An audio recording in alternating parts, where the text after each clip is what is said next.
Hey folks, Sean here, and in this episode, I want to talk to you about why you should consider building your B2B SaaS in public. Now, the primary reason that I highly recommend this, because obviously it's exactly what I'm doing, and the fact that I'm speaking to you about it right now, is because marketing is a lot harder than most people expect it to be.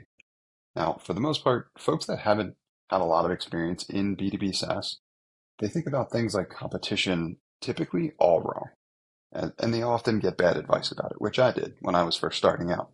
As in, I was working on ideas and concepts and all kinds of stuff. And the advice I got from the people that I trusted at the time was that I need to be very, very protective over my ideas.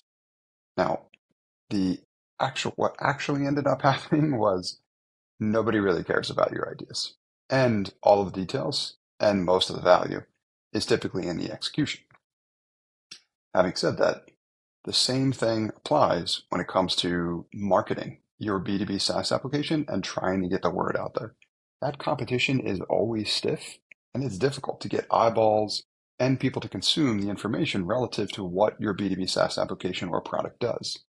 As such, while you are building it, you need to realize that you are actually creating a ton of really valuable content as you are going through that process, especially if you are following the other recommendations that I make and talk about on this podcast around performing discovery, understanding whether or not you're solving real problems, right? What I refer to as problems worth solving, understanding the pain that your target market customers are going through, the impact that that pain is causing.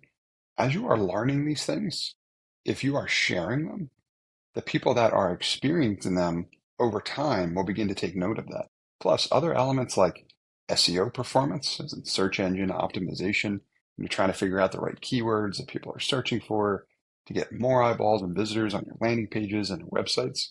That stuff is realistically only going to come from you creating content around it and then sharing that content with others.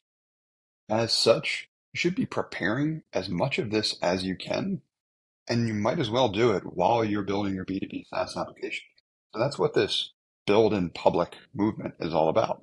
And I want you to consider it because while you are building what you're building, you can simultaneously be sharing what you're learning along the way. And that will help you get in the marketing mindset and then ultimately attract people who are interested in what it is that you're building. You'll really get into a rhythm and a routine about figuring out how to get the messaging correct, how to describe what's important to your target market audience. And over time, if you're producing this content, you'll have enough that you've created to experiment with to get a better understanding in what is tracking with that target market. Because it's not always very obvious in the beginning exactly what's going to resonate with your audience. As such, sometimes you need to produce quite a bit of content that you have a lot to evaluate and say, this content did better than that content. As such, maybe I should focus on these topics a little bit more. So consider building in public because marketing is hard. And ultimately, you're going to want your B2B SaaS application to grow as much as possible. So the more organic content that you have available, the easier it will be to do that.